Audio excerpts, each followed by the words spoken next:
सभी को नमस्ते। आइए शुरू करते हैं अपना next lecture which is about applications of TLC.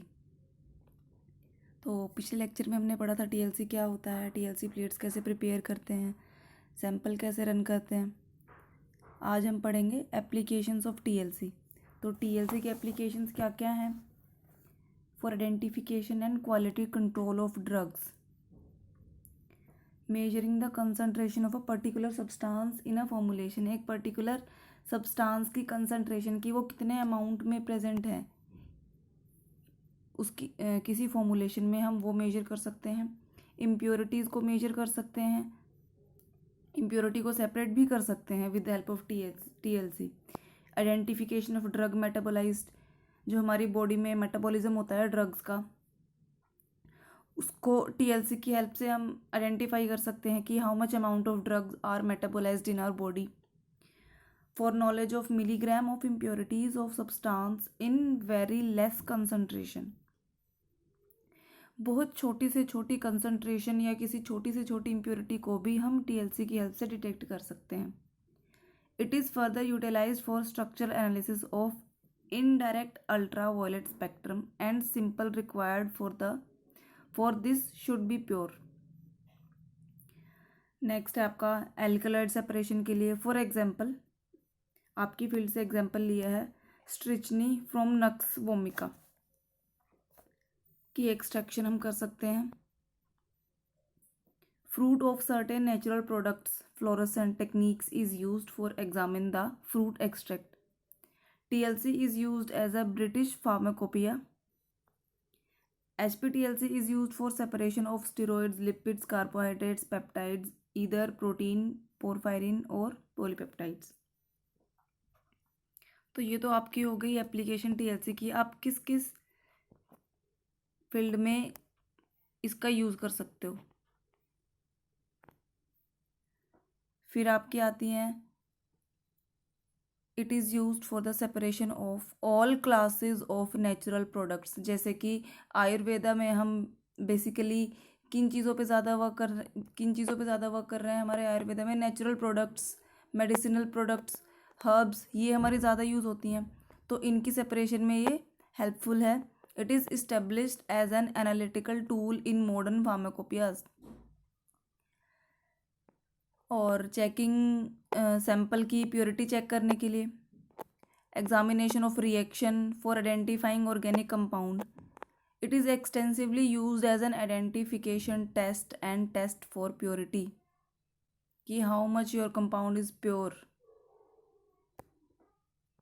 As check on process, checking the distillation fractions and for checking the progress of molecular distillation।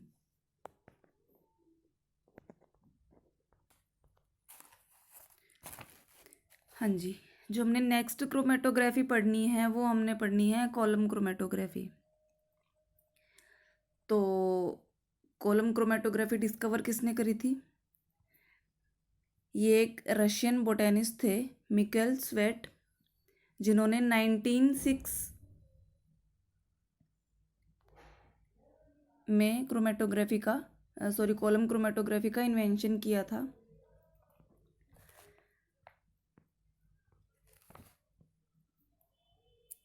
तो आफ्टर डिस्कवरी ये क्लियर हो गया था कि कॉलम क्रोमेटोग्राफी की हेल्प से हम बहुत सारे होमोजीनस मिक्सचर को सेपरेट कर सकते हैं इन देयर इंडिविजुअल कंपोनेंट्स, क्योंकि ये बहुत ही यूज़फुल और बहुत ही अच्छा मेथड है सेपरेशन का।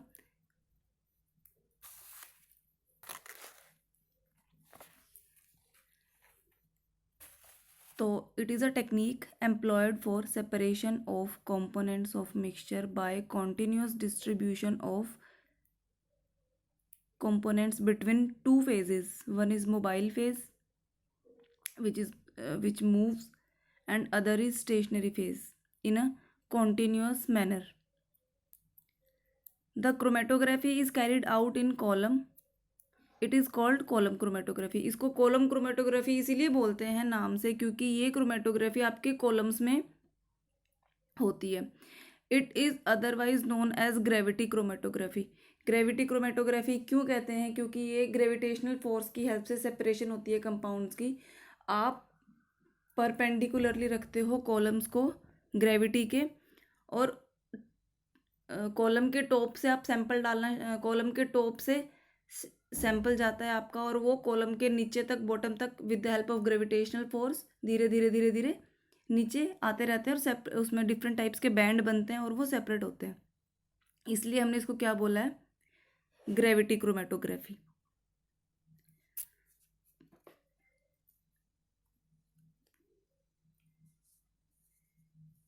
तो इस क्रोमेटोग्राफी की हेल्प से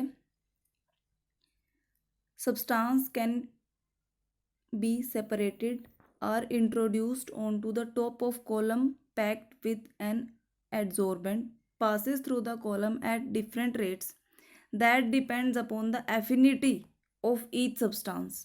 जैसे कि मैंने पिछली में भी बताया था कि जिसकी एफिनिटी एड्जॉर्बेंट के साथ ज़्यादा होगी वो अपने डिफरेंट रेट्स पे ही मूव करेंगे, जिसकी ज़्यादा होगी कैपेसिटी वो स्लोली मूव करेगा। तो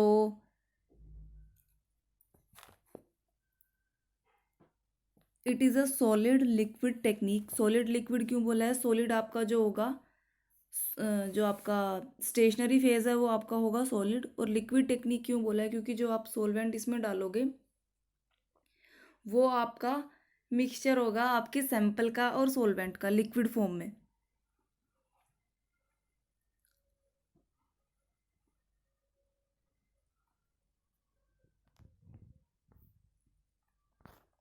जैसे कि इसमें आपके कॉलम दिखाए हुए हैं पिक्चर में, first, second and third. First में सबसे ऊपर सॉल्वेंट है, ब्राउन कलर का बैंड है, ये मिक्सचर है आपका 3 टाइप्स के कंपाउंड्स का। फिर आपका है एड्जॉर्बेंट जो आपका स्टेशनरी फेज है। एंड में है आपका ग्लास वॉल। फिर है आपका प्लग। जो प्लग है आप अपने इसको टाइट और लूज कर सकते हो। जैसे ही आपका कंपाउंड बॉटम पे पहुंचेगा, इसको आप धीरे धीरे धीरे खोलोगे तो वो नीचे ड्रॉप बाय ड्रॉप बीकर में इकट्ठा हो जाएगा। तो सेकंड पिक्चर में क्या है? जब सेपरेशन धीरे धीरे हो रही है, मिक्सचर ऊपर से नीचे जा रहा है, तो आपका कंपाउंड ए, बी और सी आप देख रहे हो। पहले में एक बैंड थे, सेकंड पिक्चर में आपके 2 बैंड आ रहे हैं। क्यों? क्योंकि ग्रेविटेशनल फोर्स की हेल्प से धीरे धीरे कंपाउंड आपका सेपरेट होता जा रहा है। थर्ड पिक्चर में आप देखोगे आपके पास 3 बैंड अलग से बन गए हैं, ए, बी और सी। जिसकी affinity towards the stationary phase ज़्यादा होगी वो स्लोली मूव करेगा, जिसकी एफिनिटी स्टेशनरी फेज के साथ कम होगी वो जल्दी मूव करेगा।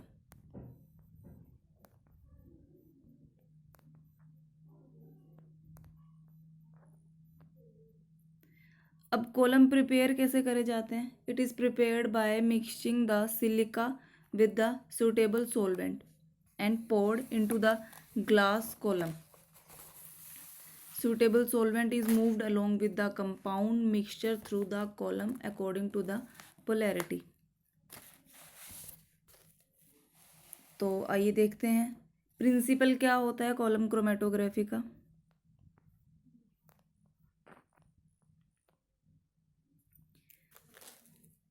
When a mobile phase along with the mixture that needs to be separated is introduced from the top of the column, the movement of individuals compound of the mixture at different rates। तो जिस compound की या जिस component की affinity adsorption की कम होगी वो क्या होगा? फास्टली मूव करेगा। और जिसकी एफिनिटी टूवर्ड्स द एड्जॉर्बेंट ज़्यादा होगी वो स्लो मूव करेगा, वो अच्छे से सेपरेट होता होता स्लोली मूव करेगा।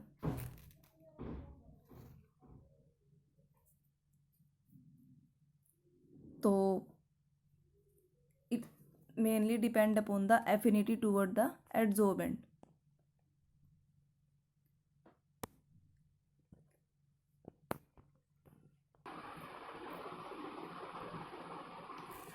तो अब कॉलम क्रोमेटोग्राफी के भी फॉर्म्स होंगी। There are two forms of column chromatography, liquid chromatography and gas chromatography. Most widely used forms of column chromatography are adsorption, partition, ion exchange and gel chromatography. Okay, तो on the basis of forms अब आपकी chromatography दो type की होती है। One is gravity column chromatography, another is flash column chromatography. अब जैसे कि ग्रेविटी क्रोमेटोग्राफी आपको नाम से समझ में आ रहा है, जो आपका मोबाइल फेज़ है वो स्टेशनरी फेज़ के थ्रू मूव करेगा by the influence of gravitational force. और जो आपका फ्लैश क्रोमेटोग्राफी है, mobile phase is pushed by stream of air और नाइट्रोजन यूजिंग स्पेशल वाल्व्स। अब नेक्स्ट स्लाइड में जो पिक्चर दिखाई हुई है, स्टैंडर्ड कॉलम क्रोमेटोग्राफी, सेकंड है आपका फ्लैश कॉलम क्रोमेटोग्राफी। जो फर्स्ट कॉलम है आपका, उसमें आपका सॉल्वेंट है, सिलिका जेल है, आपने उसमें सैंपल डाला, ग्रेविटेशनल फील्ड की हेल्प से आपका कंपाउंड धीरे धीरे धीरे नीचे आता जाएगा बॉटम पे कॉलम के, और वो जैसे ही नीचे आएगा आप क्या करोगे, नीचे का कॉलम का स्क्रू लूज़ करोगे थोड़ा सा, ताकि वो ड्रॉप बाय ड्रॉप आपके बीकर में इकट्ठा हो जाए। जो सेकंड है आपका, इसमें आप देखोगे डिफरेंस क्या है, टॉप में इसमें क्या लगाया हुआ, प्रेशर गेज लगाया हुआ है, जिसकी हेल्प से हम प्रेशर अप्लाई करेंगे और with the help of pressure जो आपका कंपाउंड है वो सेपरेट होगा। तो this is the main difference between gravity column chromatography और फ्लैश कॉलम क्रोमेटोग्राफी।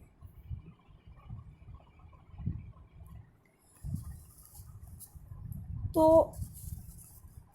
प्रिंसिपल जैसे कि आपको पता ही है, इसमें जो स्टेशनरी फेज़ है आपका वो ग्लास में या फिर मेटल के कॉलम में फिल होता है।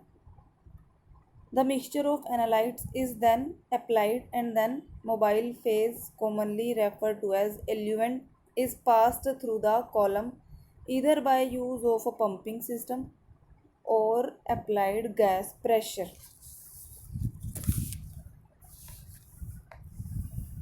Stationary phase either coated on the discrete small particles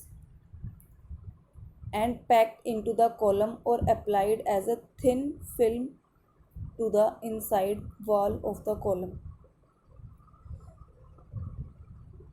और जो आपका इल्यूवेंट है flows through the column, the analytes separate on the basis of their affinity towards the stationary phase।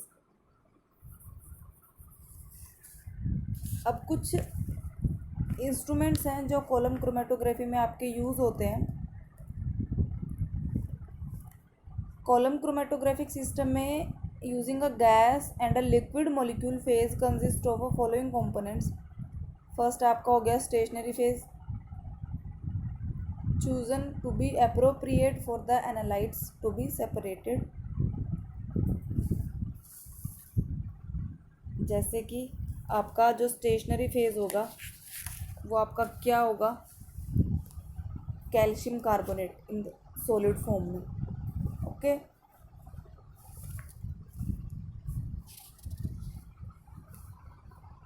Property क्या होनी चाहिए आपकी सॉलिड फेज की, एडसॉर्बेंट की कुछ प्रॉपर्टीज़ होती हैं, जैसे कि इनसॉलेबल इन मोबाइल फेज। मोबाइल फेज़ में इनसॉलेबल होना चाहिए, क्योंकि अगर वो सोलेबल होगा मोबाइल फेज़ में तो आपका सैंपल आप मोबाइल फेज़ के साथ ही डालोगे तो वो उसके साथ क्या होगा, मिक्स हो जाएगा। सेपरेट करते हुए तो आपका फिर आपको प्योर कंपाउंड तो मिलेगा ही नहीं। क्यों? क्योंकि आपका जो स्टेशनरी फेज़ होगा वो मिक्स होगा उसके साथ, उसमें सोलेबल हो जाएगा। तो it must be insoluble, not reactive with mobile phase, non reactive होना चाहिए मोबाइल फेज़ के साथ। एक्टिव अगेंस्ट एब्जॉर्ब कंपोनेंट्स, जो एब्जॉर्ब होने वाले हैं कंपोनेंट, मतलब जो आपका सैंपल सेपरेट होने वाला है उसके साथ क्या होना चाहिए, काफ़ी एक्टिव होना चाहिए, रिवर्सिबल होना चाहिए, कलरलेस और वाइट इन कलर। क्यों? क्योंकि जितना ज़्यादा आपका एड्जॉर्बेंट का कलर लाइट होगा सॉलिड फेज का, उतने ही ज़्यादा आपके पास प्रॉपर बैंड्स आएंगे, उतने ही ज़्यादा आपकी प्रॉपर अच्छे से क्या होगी, विजिबल होगी आपकी जो सेपरेशन होगी कंपाउंड्स की। नेक्स्ट है low volatility, highly porous. Highly porous होना चाहिए ताकि आपका जो सैंपल सेपरेट होने वाला है वो इजीली पोर के अंदर से अच्छे से सेपरेट होके निकले। अगर वो हाईली पोरस नहीं होगा तो सैंपल आपका सेपरेट इजीली नहीं होगा, बहुत ज़्यादा टाइम लेगा, क्योंकि पोर्स के थ्रू ही ये मूव करता है sample. Allow suitable flow to the mobile phase. Mobile phase के लिए सुटेबल फ्लो होना चाहिए। और रिप्रोडक्टिविटी,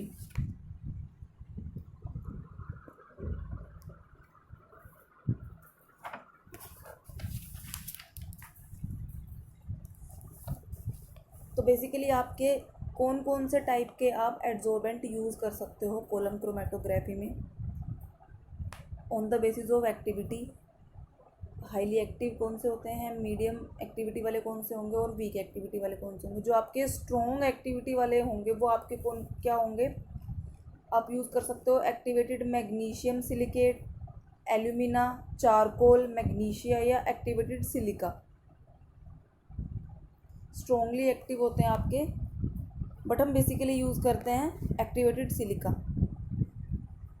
जो आपके मीडियम एक्टिविटी के होते हैं वो होंगे आपके calcium carbonate, phosphate, magnesium carbonate, magnesium oxide और कैल्शियम ऑक्साइड। ये आपकी मीडियम एक्टिविटी के हैं। वीकली एक्टिविटी के आपके कौन से हो गए, सुक्रोज, स्टार्च, इन्युलिन और सोडियम कार्बोनेट।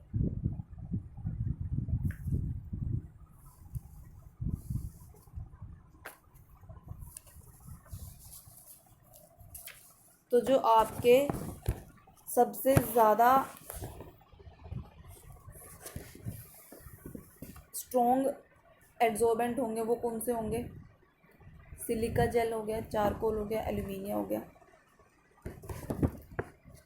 तो अगर आप ऑर्डर देखें कि सबसे ज़्यादा कौन एड्जॉर्ब करेगा, तो सबसे ज़्यादा आपका सिलिका जेल, एल्यूमिना, और सबसे जो वीक है आपका, सबसे वीक कौन सा होगा, सुक्रोज हो गया, सेलुलोज हो गया।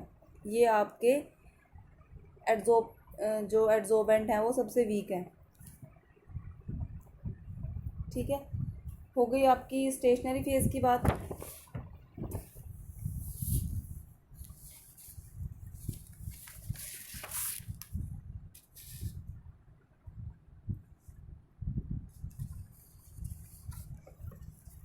अब आते हैं कॉलम पे इंस्ट्रूमेंटेशन में। Column chromatography, these are generally 25 to 50 centimetre long and 4 mm internal diameter. 20 से 25 सेंटीमीटर आपके कॉलम की लेंथ होनी चाहिए और 4 मिलीमीटर का आपका डायमीटर होना चाहिए। पहले के टाइम में जब डिस्कवरी हुई थी कॉलम क्रोमेटोग्राफी की, उस टाइम पे तो काफ़ी बड़े साइज़ के कॉलम लगाए जाते थे। फॉर एग्ज़ाम्पल, आपका जो एक रूम होता है बड़ा, उस रूम की हाइट के कॉलम लगते थे। एक पर्सन की हाइट से भी लंबे कॉलम, उनका डायमीटर भी बहुत ज़्यादा होता था, उनकी लेंथ भी बहुत ज़्यादा होती थी, उनके अंदर जो आपका मटेरियल डाला जाता था वो भी आपका काफ़ी ज़्यादा अमाउंट में होता था। तो बेसिकली पॉजिटिव पॉइंट क्या है कॉलम के साइज़ का, पॉजिटिव पॉइंट इसका ये है कि जितना ज़्यादा बड़ा आपका कॉलम होगा, वो आप क्यों यूज़ करते हो बड़ा कॉलम, या तो आपको जो आप कंपाउंड सेपरेट करने जा रहे हो, सैंपल सेपरेट करने जा रहे हो, वो आपको ज़्यादा अमाउंट में सेपरेट करना है। ओके, और जितना ज़्यादा लॉन्ग वे होगा सेपरेशन का, उतनी ही ज़्यादा प्योर फ्रैक्शन आपको मिलेगी। तो अगर आपको 10, 20 या 50 ग्राम कुछ सेपरेट करना है तो उसके लिए आप छोटे कॉलम यूज़ कर सकते हो, बट उनसे ज़्यादा का क्या, 500 ग्राम, 1 kg या उससे ज़्यादा अगर आपको सेपरेट करना हो तो आपको बड़े कॉलम्स का यूज़ करना पड़ता है। तो पहले 2-2 3-3 दिन लग जाते थे सैंपल को सेपरेट होने के लिए, क्योंकि कॉलम बहुत ज़्यादा बड़ा होता था। तो आइए प्रेजेंट की बात करते हैं। तो जैसे कि आपके कॉलम की लेंथ क्या होनी चाहिए, 25 to 50 सेंटीमीटर, और आपकी डायमीटर उसका कितना होना चाहिए, 4 mm। क्रोमेटोग्राफी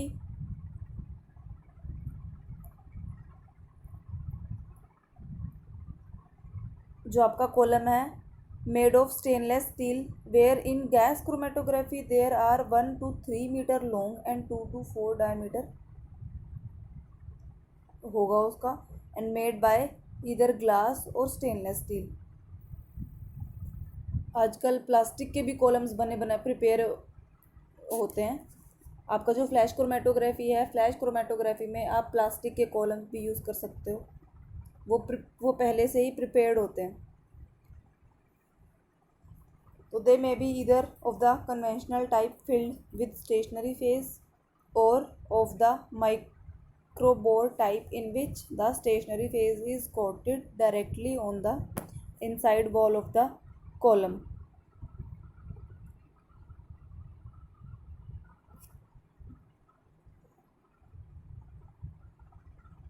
तो मोबाइल फेज़ और डिलीवरी फेज़। अब मोबाइल फेज़ आपका कैसा होना चाहिए, आपने स्टेशनरी फेज़ की बात कर ली, कौन सबसे एक्टिव होगा, कौन सबसे लेस एक्टिव होगा, कौन सा हम यूज़ करेंगे। अब वैसे ही बात करते हैं मोबाइल फेज़ की। कॉमनली मोबाइल फेज़ आप कौन से यूज़ करते हो, एनहेक्सेन हो गया, एसीटोन हो गया, इथाइल एसीटेट हो गया, propanol, methanol, acetic acid, water. तो सबसे वीक पोलर जो होगा वो हमने यूज़ करना है। क्यों? क्योंकि जो आपकी पोलैरिटी है, अगर आपकी पोलैरिटी ज़्यादा होगी तो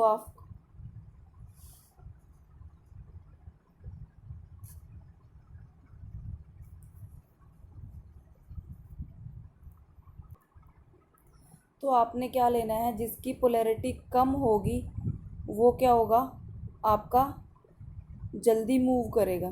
क्योंकि आपकी पोलैरिटी डिपेंड करती है, अगर आपके मोबाइल फेज़ की पोलैरिटी ज़्यादा हुई तो वो ज़्यादा देर आपके कॉलम के अंदर जो सॉलिड सरफेस है, सॉलिड फेज़ आपका फिल किया हुआ है, उसके कांटेक्ट में बहुत ज़्यादा देर तक रहेगा और आपका टाइम बहुत ज़्यादा लेगा। बट अगर आपकी उसकी पोलैरिटी कम होगी तो वो क्या होगा, उसके साथ कांटेक्ट में बहुत कम रहेगा और इजीली क्या होगा, मूव होता रहेगा। तो आपका जो सैंपल सेपरेट होना है, जो उसके बैंड बनने हैं, वो आपके कॉलम में धीरे धीरे बन जाएंगे, बट आपका मोबाइल फेज़ की हेल्प से वो इजीली मूव कर सकता है कॉलम के थ्रू। तो आपने क्या लेना है, जिसकी पोलैरिटी सबसे कम होगी आपने वो मोबाइल फेज़ लेना है। ध्यान रहे मोबाइल फेज़ की पोलैरिटी कम होनी चाहिए तो आपका सैंपल अच्छे से सेपरेट होगा।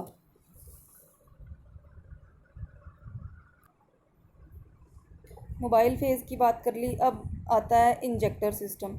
To deliver test sample to the top of the column in a reproducible manner. आप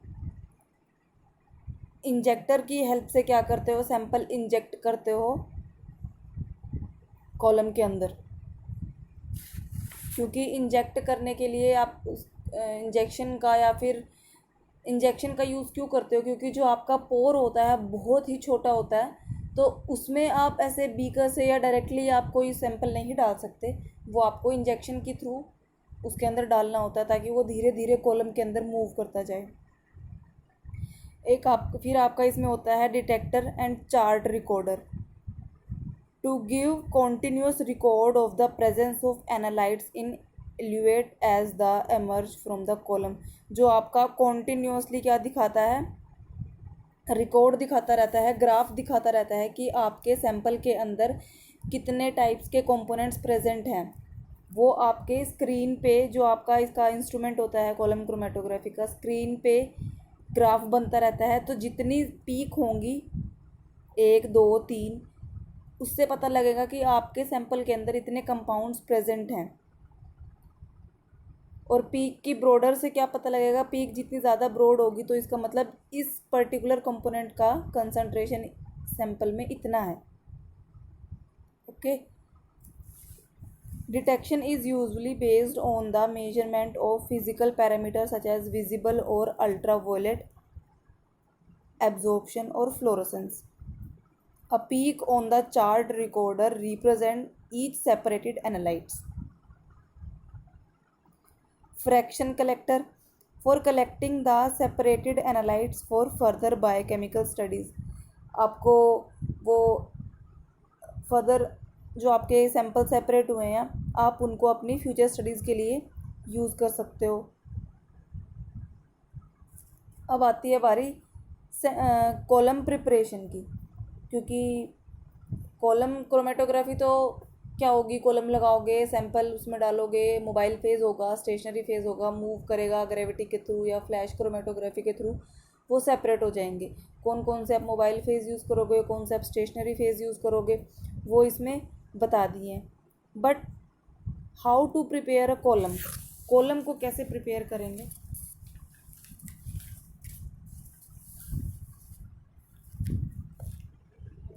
जो कॉलम होगा वो आपका किस चीज़ का होगा, mainly glass tube packed with a suitable stationary phase. A glass wool, cotton wool और N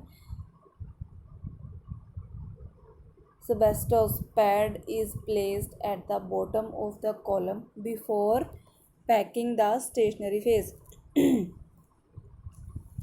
After packing, a paper disc kept on the top so that stationary layer is not disturbed during the introduction of sample or mobile phase.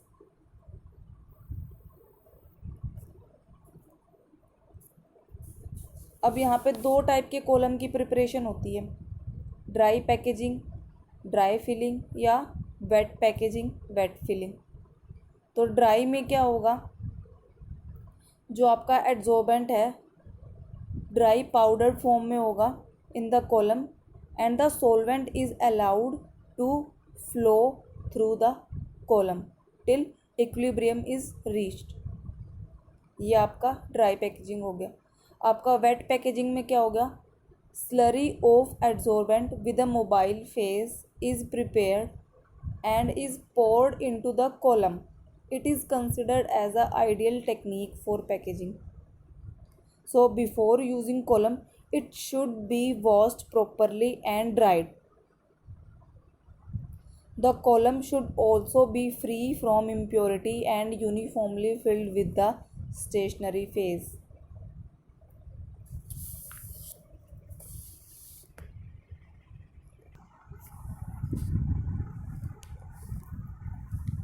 तो column की preparation कैसे होगी,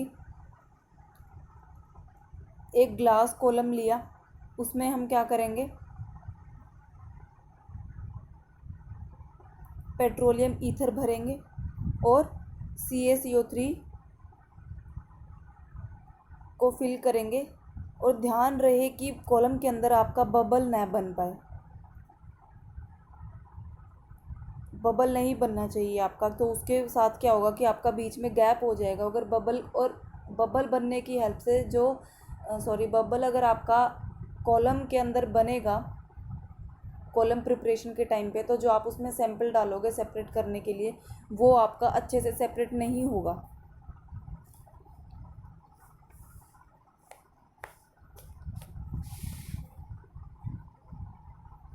तो हम इसमें column की top से उसके अंदर क्या करते हैं, ओपन करके कॉलम में एक रिजर्वायर की हेल्प से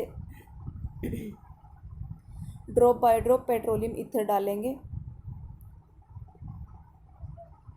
तो एब्जॉर्प्शन की हेल्प से जिस सब्सटेंस की एब्जॉर्प्शन ज़्यादा होगी वो कॉलम में सबसे ऊपर बैंड बनाएगा।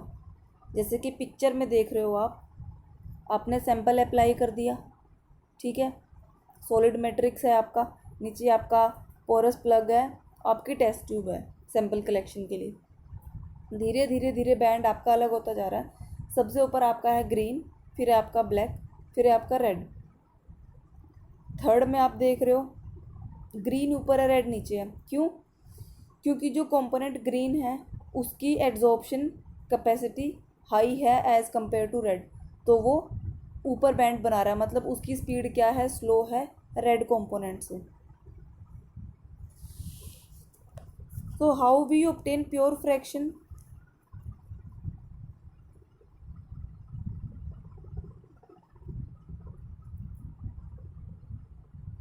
जो इल्यूजन से हमें फ्रैक्शन प्राप्त होता है उसे हम क्या बोलेंगे? इल्यूट।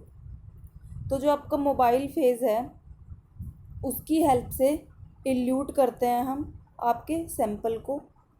इसे हम क्या करेंगे, मोबाइल फेज़ में धीरे धीरे धीरे सैंपल को डालते रहेंगे और आपका कलर बैंड क्या है, धीरे धीरे धीरे नीचे आता रहेगा। उसको हम डिफरेंट बीकर्स में इकट्ठा कर लेंगे। अब इसकी मेनली दो टेक्निक्स हैं इल्यूशन की। फर्स्ट है आइसोक्रेटिक, सेकंड है आपकी ग्रेडियंट। आइसोक्रेटिक क्या होगी? The composition of mobile phase may be kept constant और varied during the chromatographic analysis. जो आपकी मोबाइल फेज की कंपोजिशन होगी वो आपकी वेरी भी हो सकती है, कांस्टेंट भी रह सकती है।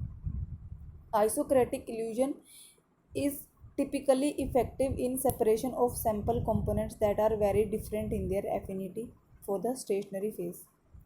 जिनकी एफिनिटी स्टेशनरी फेज के साथ बहुत डिफरेंट होती है, उस केस में आप आइसोइलेक्ट्रिक इल्यूजन का यूज़ करते हो। ग्रेडियंट में क्या होगा? Composition of mobile phase varied during the chromatographic analysis। In gradient illusion, strength is increased during the separation by changing the composition of mobile phase। As a result, analysis time is reduced and the quality of separation is improved as well as detection limit। जैसे कि अगर आप 80% petroleum ether और 20% alcohol ले रहे हो तो कोई सेपरेशन नहीं है, सेपरेशन एक तरह से नल है। आपने कंसंट्रेशन चेंज कर दिया, आपने 60% पेट्रोलियम ईथर लिया, 40% आपने अल्कोहल लिया, there is no separation. But अगर आप क्या कर रहे हो, आपने 100% अल्कोहल लिया, आपका कंपाउंड सेपरेट हो रहा है। ठीक है, तो it depends upon the concentration of of mobile phase. तो इसके बाद जो हमें फ्रैक्शन मिलेगा उसको हम स्पेक्ट्रोफोटोमीटर की हेल्प से आइडेंटिफाई करते हैं।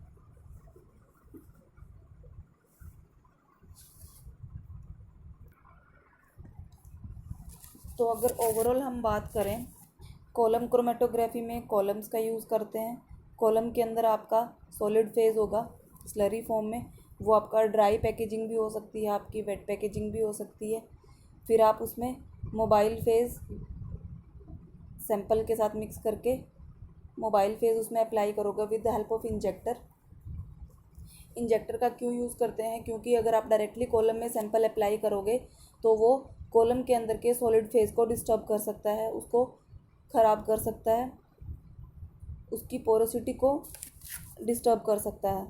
तो आपने सैंपल अप्लाई किया, धीरे धीरे सैंपल के अंदर जो कंपोनेंट्स होंगे वो अपनी एब्जॉर्बेंट कैपेसिटी के अकॉर्डिंग सेपरेट होते जाएंगे, जिसकी पोलैरिटी जो ज़्यादा, जिसकी एब्जॉर्बेंट पावर ज़्यादा होगी स्टेशनरी फेज के साथ, वो क्या होगा, देर में सेपरेट होगा। जिसकी कम होगी वो जल्दी सेपरेट होगा।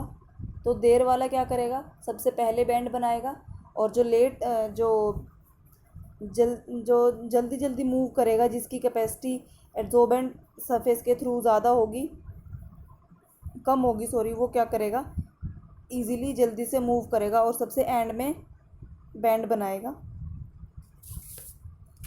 तो फिर आपका धीरे धीरे कॉलम के बॉटम पे सैंपल सेपरेट होके आएगा। तो आप क्या करोगे, जैसे कि इसमें पहले रेड दिखाई दे रहा है सेपरेट होता हुआ, तो जैसे ही रेड नीचे आया आपने नीचे का क्या किया, प्लग ओपन कर दिया और वो आपका टेस्ट ट्यूब में इकट्ठा हो गया। फिर आपने प्लग दोबारा से टाइट कर दिया। फिर जैसे ही ग्रीन बैंड धीरे धीरे नीचे आया आपने क्या किया, प्लग को फिर से ओपन लूज़ किया थोड़ा और वो आपका टेस्ट ट्यूब में इकट्ठा हो गया। अब आते हैं कुछ factors which are affecting the column efficiency.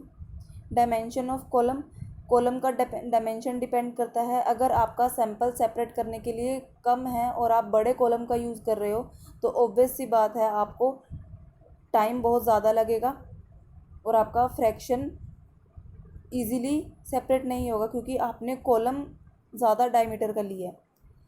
Particle size of adsorbent का पार्टिकल साइज कि वो हाईली पोरस है या नहीं है। नेचर ऑफ सोलवेंट का नेचर कैसा है आपका, पोलर है या नॉन पोलर है, हाईली पोलर है। अगर हाई पोलर होगा तो वो बहुत ज़्यादा टाइम लेगा आपका मूव करने में। अगर वो सबसे कम पोलर होगा तो वो इजीली मूव करेगा through the stationary phase. Temperature of the column, pressure, अगर आप प्रेशर अप्लाई कर रहे हो तो ऑब्वियस सी बात है आपका जो कंपाउंड सेपरेट होना है वो सेपरेट होगा इजीली। बट अगर आपने लिमिट से ज़्यादा ही प्रेशर लगा दिया तो आपका कॉलम भी रप्चर हो सकता है, उसके अंदर का मटेरियल रप्चर हो सकता है।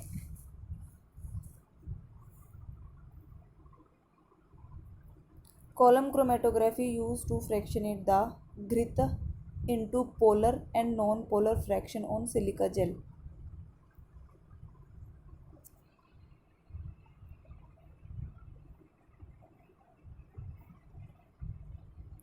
तो अब बात करते हैं एप्लीकेशंस की कॉलम क्रोमेटोग्राफी की। Column chromatography is one of the most useful method for separation and purification of both solid and liquid compounds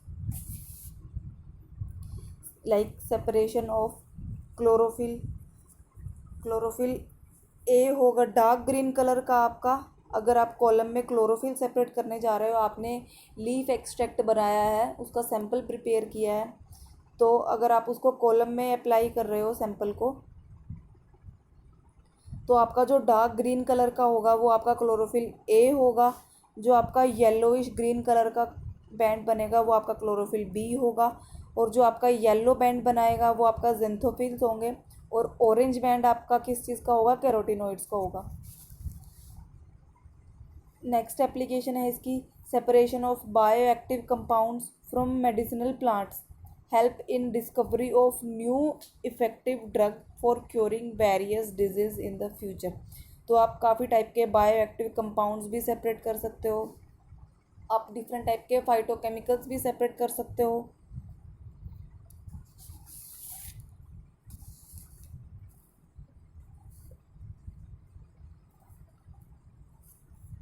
और estimation of drug in formulation और क्रूड एक्सट्रैक्ट्स, इम्प्योरिटीज़ को रिमूव करने के लिए, pure fraction पाने के लिए, आइसोलेशन ऑफ एक्टिव कॉन्स्टिट्यूएंट्स की आइसोलेशन के लिए।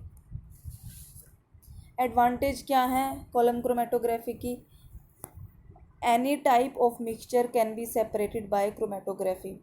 किसी भी टाइप का आप मिक्सचर क्या कर सकते हो, सेपरेट कर सकते हो कॉलम क्रोमेटोग्राफी के हेल्प से। Any quantity of mixture can also be separated, quantity भी आपकी कितनी ही हो, आप इसमें कोई लिमिट नहीं है, तो आप सेपरेट कर सकते हो। जैसे कि टीएलसी में था, आपको अगर आपको लो क्वांटिटी सेपरेट करनी है तो आप टीएलसी का यूज़ करोगे। बट कॉलम क्रोमेटोग्राफी में आप कितने भी अमाउंट को सेपरेट कर सकते हो और सेपरेट करने के बाद उस फ्रैक्शन को एक्सट्रैक्ट भी कर सकते हो कॉलम से फिल्टरेशन के through. Wider choice of mobile phase की इसमें काफ़ी वाइड चॉइस होती हैं, आप डिफरेंट टाइप्स के मोबाइल फेज़ यूज़ कर सकते हो। In preparative type the sample can be separated and reused. Preparative columns में क्या होता है, सैंपल सेपरेट करने के बाद आप कॉलम को दोबारा भी यूज़ कर सकते हो। Automation is possible, automation possible है। आजकल तो इंस्ट्रूमेंट्स भी आए हुए हैं ऑटोमेटिक, आपको सिर्फ सैंपल अप्लाई करना है और आपका टाइम टाइम भी रिड्यूस होता है आपका। लिमिटेशंस क्या क्या होंगी आपकी कॉलम क्रोमेटोग्राफी की?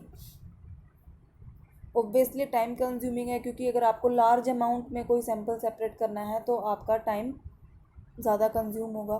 मोर amount of solvents are required which may be expensive.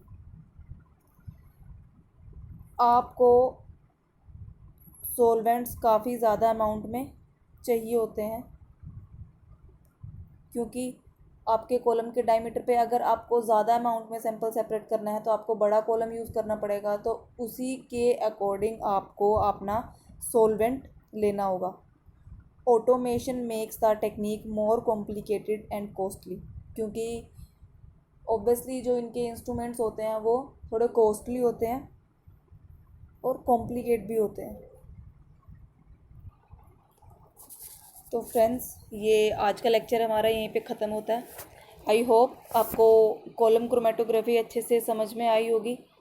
अगर कोई क्वेश्चंस हैं तो please ask in comment section. Thank you, have a good day, stay home, stay safe.